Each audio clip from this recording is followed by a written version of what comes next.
전국 최대 규모의 의대 증원이 확정된 충북대가 의대 강의동을 더 짓고 교수도 추가 채용하기로 했습니다. 의료계에서는 우려가 여전합니다. 농촌 의료 공백 해소를 위해 정부가 추진하던 농촌 왕진버스 사업비를 올해부터 자치단체도 분담하게 되면서 운행 횟수가 줄고 있습니다. 올해 들어 충북의 고용률이 역대 최고를 기록했지만 임시직과 일용직 근로자 증가율도 전국에서 가장 높았던 것으로 나타났습니다. 서울에서만 개최됐던 한국공예가협회 협회전이 세계공예협회가 지정한 국내 유일의 공예도시 청주에서 열리고 있습니다. 여러분 안녕하십니까? 계속해서 뉴스데스크 충북 소식입니다. 충북대가 내년도부터 시작되는 전국 최대 규모의 의대 증원을 앞두고 학생 맞을 준비에 들어갔습니다. 의과대학 건물 4개 동을 새로 짓고 교수 140명을 추가 채용하기로 했습니다. 하지만 의료계에서는 교수와 교육시설 확보가 계획대로 진행될 수 있을지 의문을 제기하고 있습니다. 김은초 기자가 보도합니다. 전국 최대 규모의 정원 확대가 결정된 충북대학교 의과대학.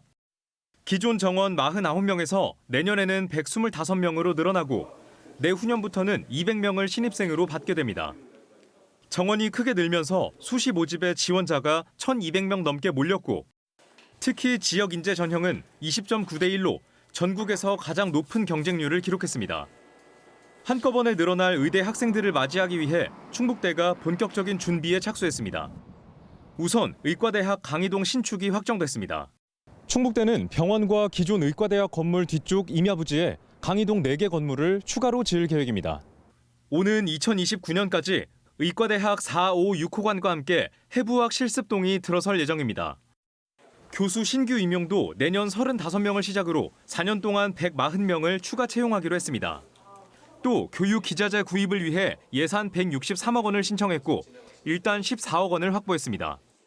200명의 학생을 한꺼번에 가르칠 교육 여건이 안 된다면서 의대 증원을 반대했던 교수들 사이에서는 우려가 나옵니다.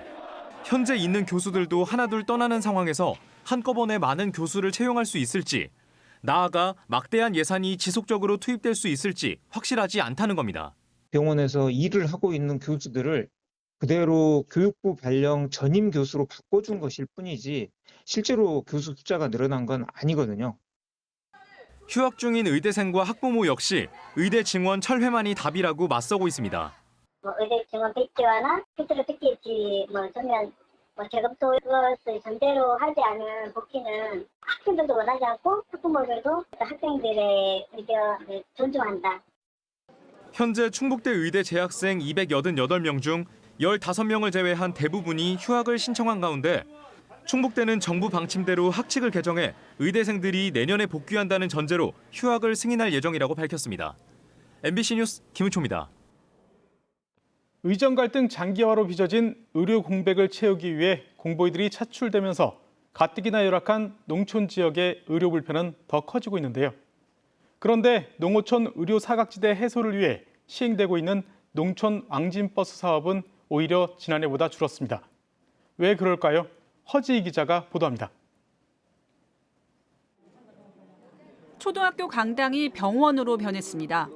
허리와 무릎이 아픈 어르신들을 위해 침을 놔주고 위장병 같은 약도 처방해줍니다. 시력 검사 뒤 눈에 맞는 돋보기 안경을 주고 핸드폰이나 글 보실 때만 사용하셔야 되고 TV나 멀리는 보시면 안 됩니다. 치아 관련 질환을 찾아내기 위한 가시광선 검사도 진행됩니다.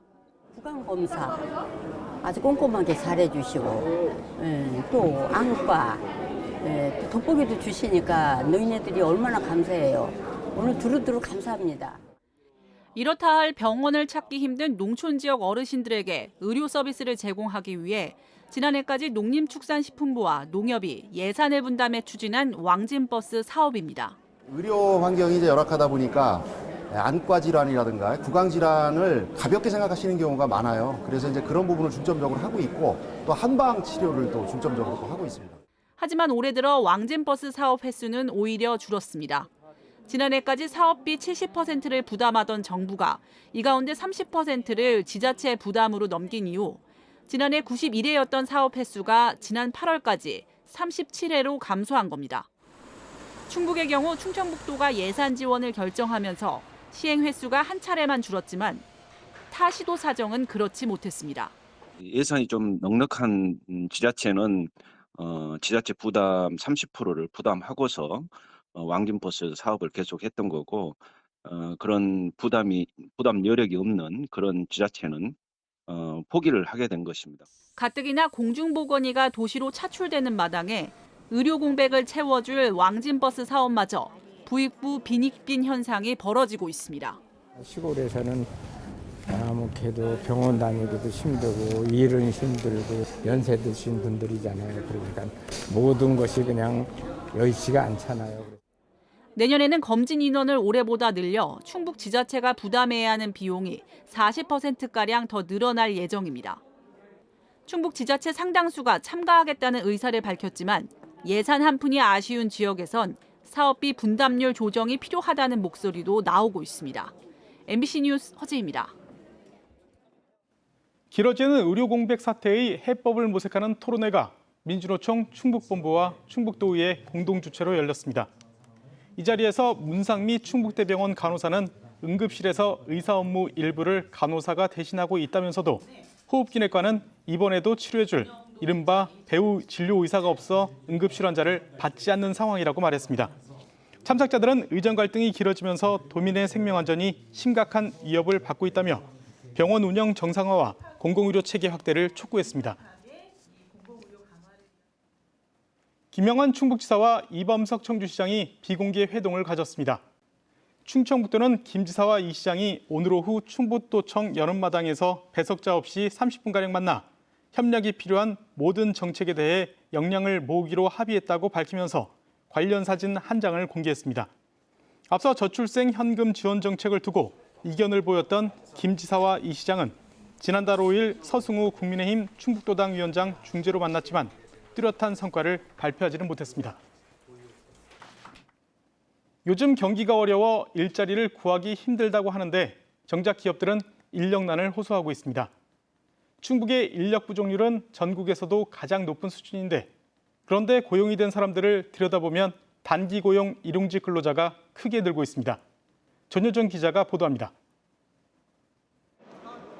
충청북도가 마련한 취업박람회. 70개의 기업이 참여해 664명 채용을 목표로 현장에서 면접이 한창입니다. 청년부터 장년층까지 취업준비생들이 박람회장을 빼곡 채웠습니다. 취업 준비는 한 지금 반년 정도 한 것 같고요.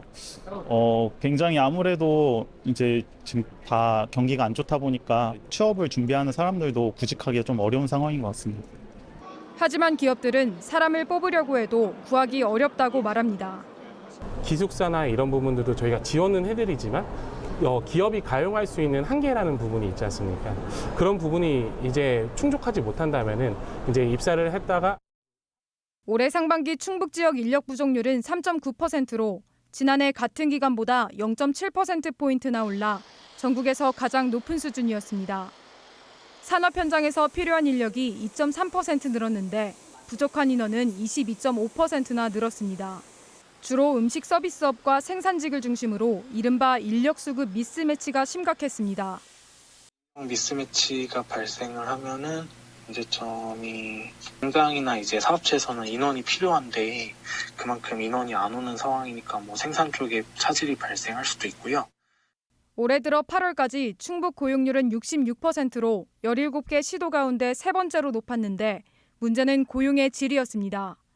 상용 근로자는 전년도와 비교해 2,700명 감소한 반면 임시 일용직 근로자는 22,300명이나 늘었습니다. 임시 일용 근로자 증가율이 13.9%로 전국에서 가장 높았습니다.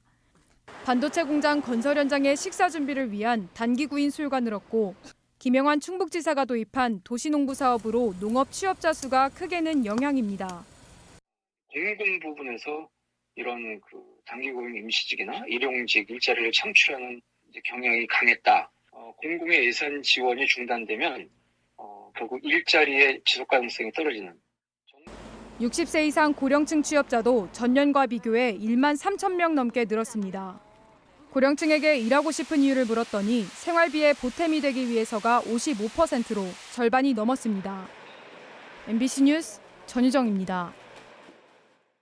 청주국제공항 활주로 신설을 위한 특별법 추진이 검토되고 있습니다. 충청북도는 청주공항 개발 종합계획을 연구 중인 민간 용역사와 항공 전문가 등이 참석한 자문회의를 열고 신설 필요성과 입법 전략을 논의했습니다.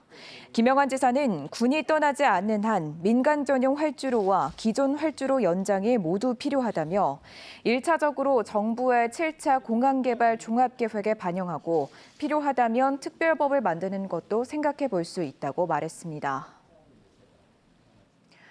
청주국제공항을 거점으로 한 에어로케이 항공이 누적 탑승객 200만 명을 기록할 전망입니다.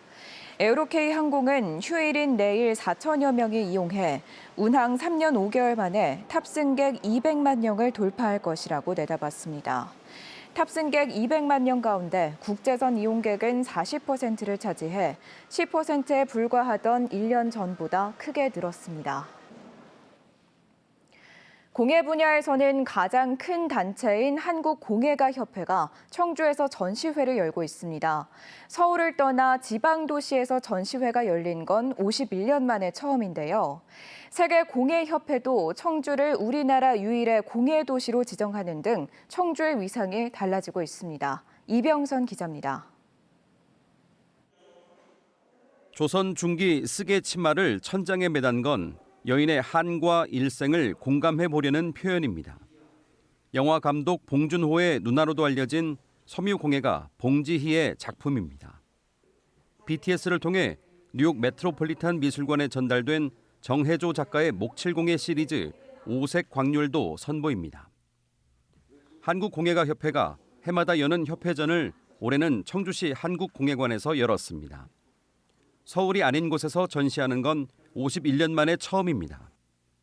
금속, 도자, 목칠, 섬유, 유리 5분과를 5방색으로 나눠 5색의 정원으로 주제를 정했습니다.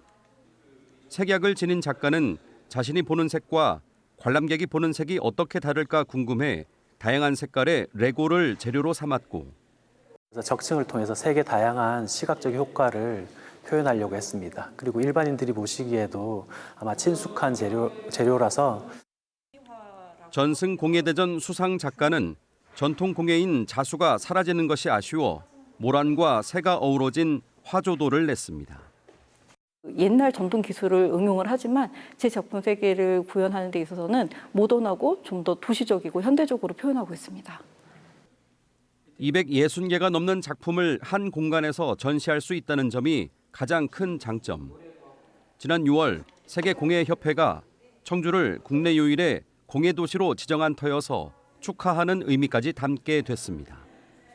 네, 이렇게 크게 큰 공간에서 전시하는 거는 처음이에요. 굉장히 부러운 공간이죠, 여기가. 그리고 또 청주에서 공예도시로 또 되어서 이번에 아주 만족해 하세요, 다들.